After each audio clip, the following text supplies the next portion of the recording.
पुराना railway station धुंध में खोया हुआ था। वहां कोई ट्रेन नहीं रुकती थी।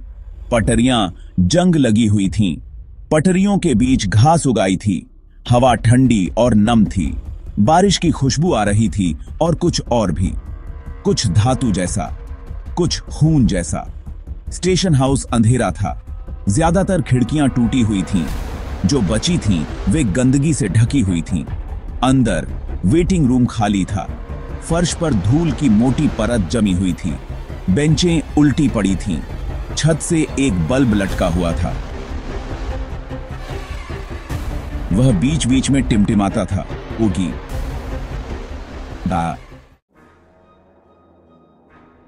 बाहर हवा गरज रही थी। यह एक अजीब सी आवाज थी, जैसे प्रकृति खुद कुछ कहना चाह रही हो। इसने टूटी खिड़कियों को हिला दिया।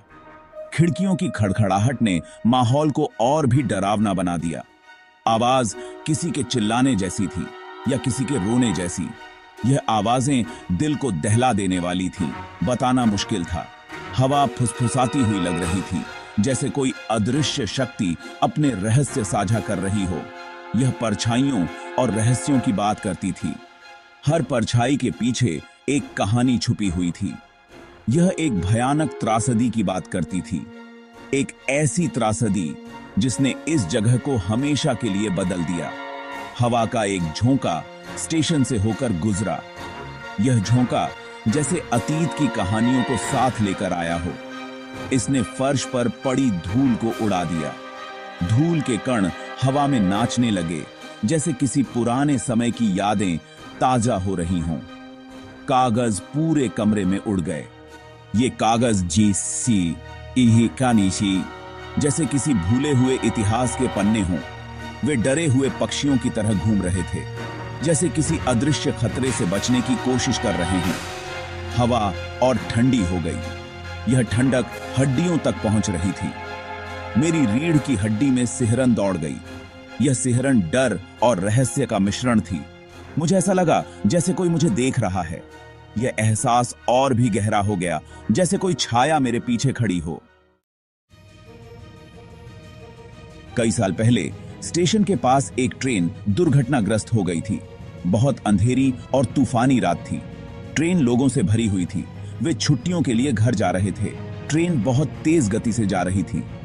यह एक मोड़ पर आई और पटरियों से उतर गई।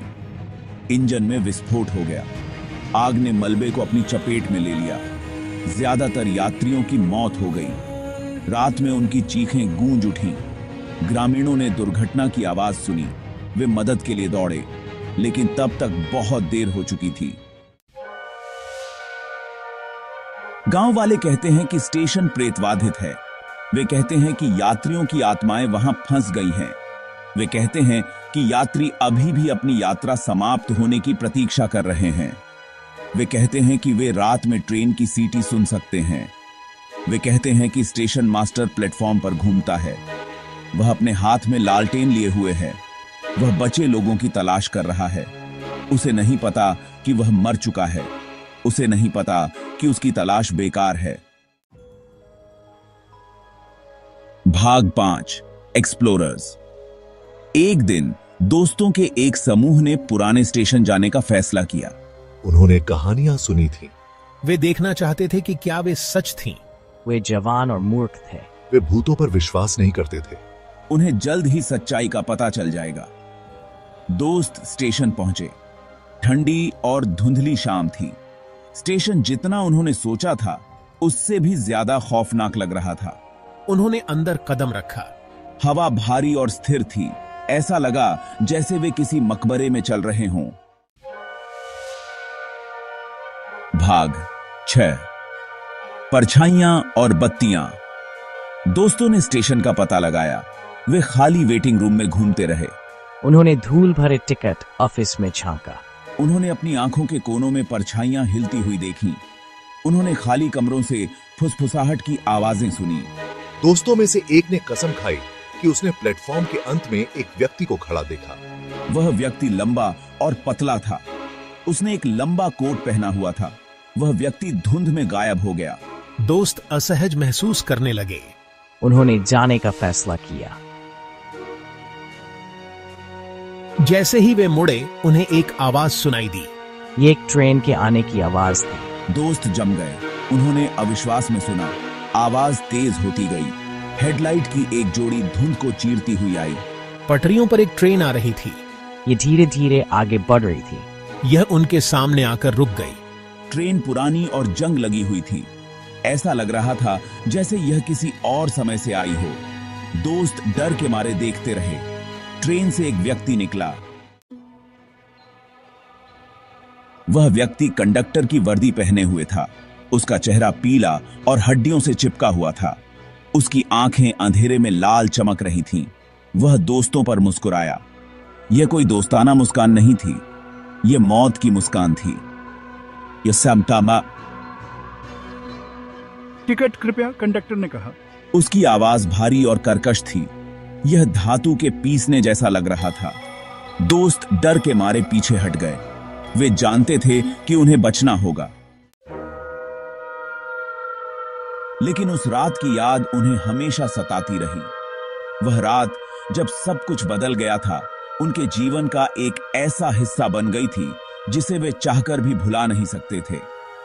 उन्होंने सोचा कि क्या यह सब एक सपना था, एक भयानक ज्वलंत सपना। लेकिन हर बार जब वे जागते तो वह सपना और भी सजीव हो जाता। उन्होंने जो देखा था उसे भूलने की कोशिश की, लेकिन वह दृश्य, वह आवाजें, वह सब कुछ उनके दिमाग में गूंजता रहा। दोस्त फिर कभी उस स्टेशन पर नहीं गए। वे जानते थे कि वहां कुछ ऐसा था जो सामान्य नहीं था। दोस्त बाहर निकलने की ओर भागे। उनके दिलों में डर और आंखों में आतंक था। वे अपने पीछे कंडक्टर की हंसी सुन सकते थे, वह हंसी जो उनकी रीढ़ की हड्डी में सिहरन पैदा कर देती थी। वे स्टेशन से बाहर निकलकर धुंध में गायब हो गए। धुंध ने उन्हें अपने आगोश में ले लिया, जैसे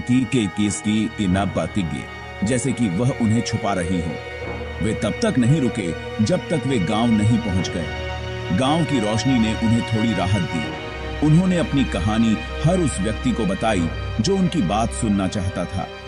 वे चाहते थे कि लोग जाने कि उस रात क्या हुआ था। कुछ लोगों ने उन पर विश्वास किया, ज्यादातर ने नहीं किया। लेकिन उन दोस्तों के लिए वह रात हमेशा एक रहस्य बनी रही, एक ऐसा रहस्य जिसे वे कभी सुलझा नहीं पाए। दोस्तों में से एक, राज नाम का एक युवक, इस भावना को दूर नहीं कर सका कि कुछ गड़बड़ है।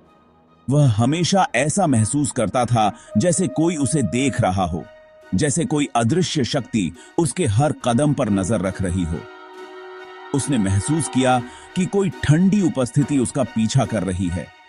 यह भावना इतनी प्रबल थी कि वह अक्सर अपने चारों ओर देखने के लिए मजबूर हो जाता था, लेकिन उसे कभी कुछ दिखाई नहीं देता था। वह अपनी आंख के कोने से परछाइयों को हिलते हुए देखता था। ये परछाइयां इतनी वास्तविक लगती थीं कि वह उन्हें अनदेखा नहीं कर सकता था। वह रात के सन्नाटे में फुसफुसाहट सुनता था। ये फुसफुसाहटें इतनी अस्पष्ट और रहस्यमयी थीं कि वह समझ नहीं पाता था कि वे कहां से आ रही हैं। एक रात राज अचानक जाग गया। उसे ऐसा लगा जैसे किसी ने उसे झकझोर कर जगा दिया हो। उसने अपने चेहरे पर एक ठंडी सांस महसूस की। उसने अपनी आंखें खोली और देखा कि उसके ऊपर कोई खड़ा है।